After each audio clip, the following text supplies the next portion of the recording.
Buongiorno. Allora, tre città, tre meridiane, stesso stile, unico progettista. Gian Giuseppe Barzellini.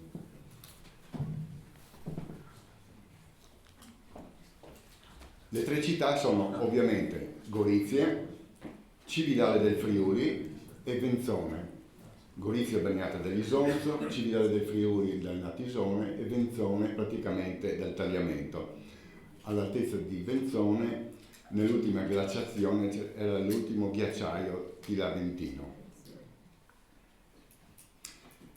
C'è una cartina della regione, segnata Gorizia in basso, leggermente più in alto al centro è Cividale del Friuli e in alto, non è segnata perché è un piccolo centro, Venzone, che è vicino a Gemona e nella zona terremotata. Le tre meridiane. Si può notare subito che c'è l'unico stile che è il sole stilizzato con foro gnomonico e l'indicazione delle ore vanno dalle 11:30 alle 12:30 intervallate da 5 minuti.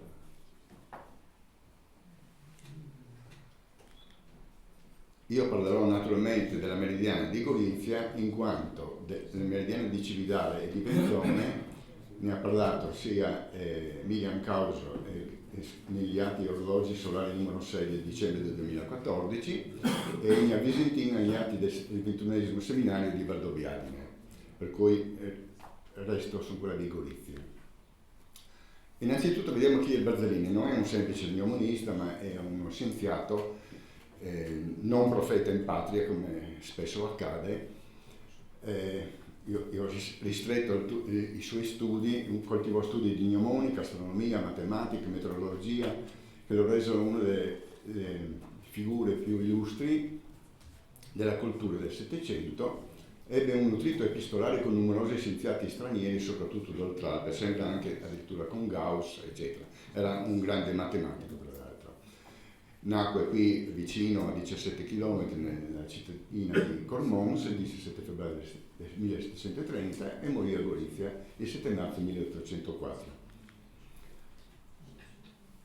È importante il Barzellini in quanto fece la rettifica e il miglioramento del catasto tavolare teresiano del 1751 ordinato da Giuseppe II, suo figlio. Nel 1785 prese il nome catasto barzelliniano. A differenza del normale catasto che è in uso nel resto d'Italia, il catasto urbano del diritto italiano vigente, attuale, il catasto tavolare ha carattere probatorio e le risultanze tavolari hanno valore costitutivo dei diritti. Tale sistema vige nelle province di Trieste, Gorizia, Trento e Bolzano. Infatti ho chiesto anche a Mauro la conferma se attualmente infatti lo è.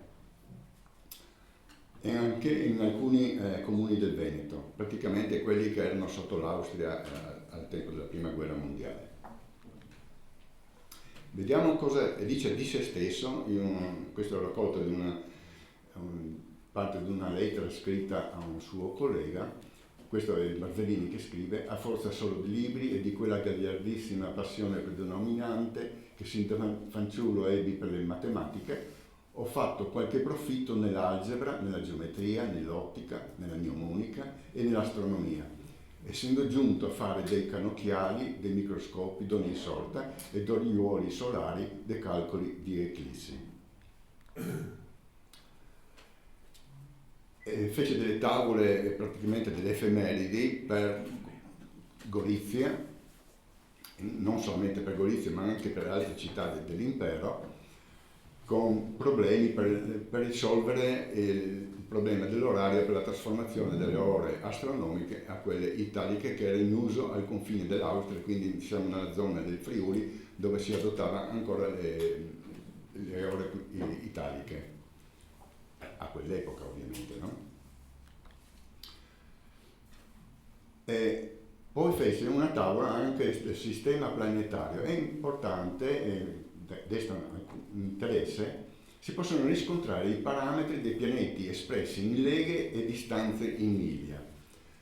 e spicca in fondo nell'elenco, quello che io ho cerchiato, il nome del pianeta Herschel, scoperto da poco, il 13 marzo del 1781, nome dato dal suo scopritore e in seguito registrato come Urano. Perché ho messo questo qui?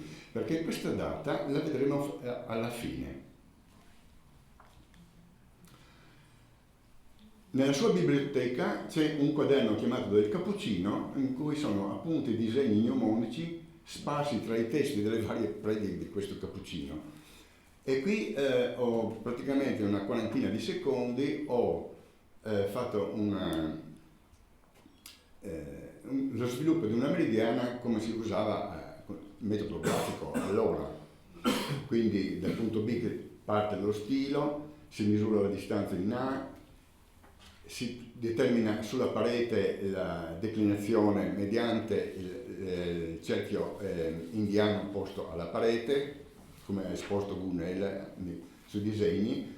Ecco, qui adesso in 40 secondi si porta, ecco, circolo astronomico sarebbe praticamente un goniometro modernamente, 46 è la latitudine di Gorizia, 44 l'altezza del Sole all'equinozio e 23 gradi e mezzo sotto il solstizio estivo.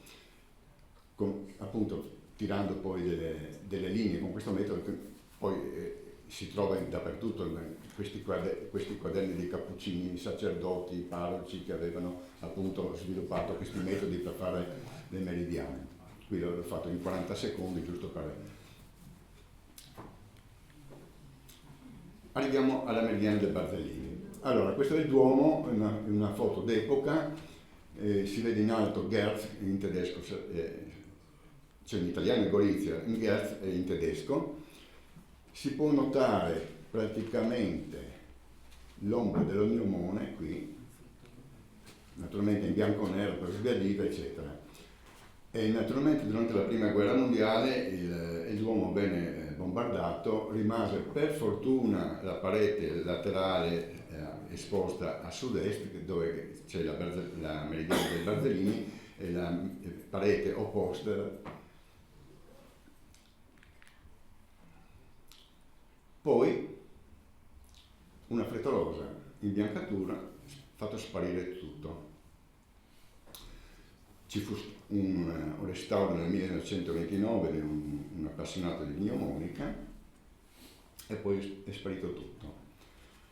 Poi si è arrivati a un certo punto, io ho letto sul giornale il giorno dopo, era una richiesta di restauro nel 1996, appello lanciato dal Duomo e dal parroco del Duomo e messo sul giornale Il Piccolo di Trieste nell'edizione di Gorizia.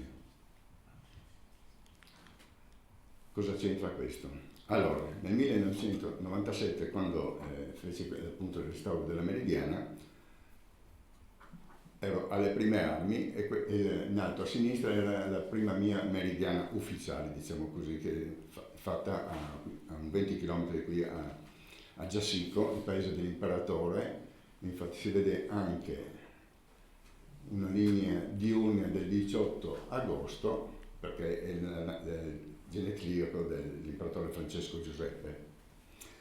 Allora, le mie conoscenze avevo fatto appunto questa meridiana, c'erano i primi programmi allora, almeno di mia conoscenza, era il GV Basic, che lo avevo tratto dalla rivista d'astronomia, in cui Cinzio aveva appunto messo questo programma.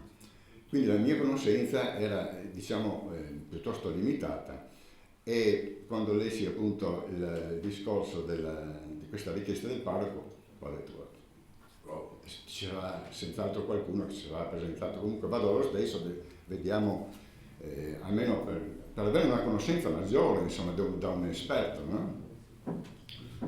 Mi trovai il parroco che mi abbracciò, il salvatore della Chiesa, per fortuna non universale ma soltanto quella di Gorizia, e praticamente mi diede l'incarico di fare questa meridiana. Mi trovai appunto, apro una parentesi, quando ero ragazzo mi hanno regalato questa mini Comet, una macchina fotografica, un giocattolo praticamente, ce l'ho ancora, facevo foto in bianco e nero, e la prima volta che avevo in mano questa macchina fotografica sono andato in giro per la città a fotografare qualche cosa. Guarda caso sono andato a fotografare la meridiana ma non sapevo neanche che il meridiane, insomma sì, ero un po' affascinato, avevo sentito parlare, però Barzellini chi è costui, no? Carneri chi è costui,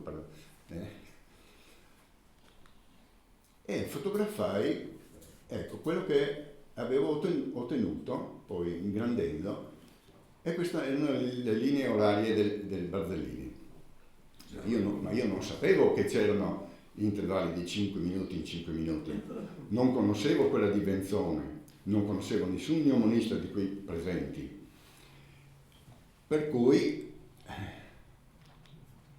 davanti mi trovai come a scuola quando ci si trova davanti al foglio del compito in classe, un momento di smarrimento ovviamente, ho detto ormai siamo lì in ballo, bisogna giocare, quindi saltai sull'impalcatura molto traballante, anche avete visto ieri la meridiana, insomma anche una certa altezza, andato su e soltanto mettendo il naso praticamente appiccicato alla parete trovai 13 forellini a un'altezza più o meno così, ma piccoli, 2-3 mm, non di più. Ci infilai su ogni forellino un chiodino. Poi ho detto, dato che avevo già fatto una meridiana, ho detto qua siamo almeno come minimo vicino al solstizio invernale. Ci dovrebbe essere qualche cosa anche nella parte sottostante in prossimità del solstizio estivo. Però non avevo altri dati e non dai nella parte sottostante, non trovai nessun forellino. Bene. Per fortuna c'erano degli imbianchini che lavoravano nella sacrestia del Duomo, chiese consiglio, eccetera, e quindi per fortuna loro mi hanno asportato la parte bianca, per fortuna non asportando anche la malta, eccetera, e quindi erano apparse quelle della fotografia, ma le linee però dalla lora erano ulteriormente sbiadite.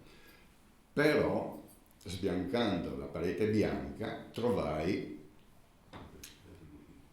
appunto i forellini nella parte inferiore. Questo mi permise di fare che cosa? Ho messo i chiodini anche nella parte inferiore, sono andato in un negozio di pesca, ho comprato del filo da pesca piuttosto grosso, mi sono fatto dare dei pesi, mi hanno guardato di brutto come per dire questo qua cosa fa per balene, non so, no? Quindi puntai per ogni singolo forellino della parte superiore, lo unii con quello inferiore, facendo nella parte inferiore 2 giri e appiccicandoci il peso, in modo tale che rimanesse in tensione. E quindi praticamente non restava che aspettare, cronometrare i tempi, e ho visto che, tenendo in considerazione ovviamente l'equazione del tempo, eccetera, attualmente, e quindi trovai appunto che le linee orarie andavano dalle 11:30 alle 12:30 con intervalli di 5 minuti in 5 minuti. Il problema sarebbe stato risolto, però affrontai la situazione come se fosse di rifare la meridiana. Quindi la prima cosa che feci è quella di misurare l'ortostilo virtuale, cioè dal buco andando alla parete, però cercando di trovare il punto B, cioè l'ortostilo, la base. Mi sono fatto aiutare da un operaio, per fortuna lavorando in una scuola ci sono a disposizione, nei laboratori si trovano sempre tante cose, trovai un tubo di 1,5 metri molto sottile di 1,5 centimetri, anche meno, forse 1 centimetro, lo infilai nel forno mnemonico, poi l'aiutante, diciamo così, mi teneva il tubicino e con 2 squadre che avevo preso a scuola dall'aula di disegno, due belle squadre in legno grandi, ho cercato che sia l'ortogonalità nei vari punti in modo tale da determinare il punto B. E l'ortostilo è piuttosto grande come dimensioni, 130 cm. Riportai poi col programma di GV Basic, presi tutti i tabulati, li confrontai con i fili che ho ottenuto nei vari punti, soprattutto all'equinozio e solstizi, e quindi il problema era risolto. Ecco, questa è la meridiana alla fine, però ecco qui è un discorso a parte, merita il grafico dell'equazione del tempo, posto in basso a sinistra, che non c'era nel progetto del Barzellini, non poteva esserci ovviamente perché nel 1775 non c'erano ancora i fusi orari, eccetera, quindi si trattava solamente di una meridiana che segna l'ora vera locale. Quindi dal punto di vista filologico questa sezione, cioè l'equazione del tempo, la scritta, la costante locale di 5 minuti e 30, eccetera, dal punto di vista filologico dovrebbe essere portata fuori dal quadrante, anche se con la scritta aggiornata nel 1997, insomma, dà una piccola giustificazione, però dal punto di vista filologico andrebbe portata fuori con una tabella. Però intoppi burocratici, eccetera, non si è riusciti a fare. Un'ultima cosa, a Gorizia è dedicata una via in via Barzellini, che si chiama appunto via Barzellini, è una piccolissima via, ormai è stata tagliata in due, la parte che riguarda verso il corso ha un altro nome, e a senso unico, c'è un unico, andando in senso unico sulla parete destra c'è un unico muro dove c'è un'unica porta. Se dite cioè se un goriziano vi propone di prendere il caffè in via Barzellini e se la porta viene aperta, lo berreste assieme alla guardia giudiziaria, perché lì ci sono le carceri. Grazie.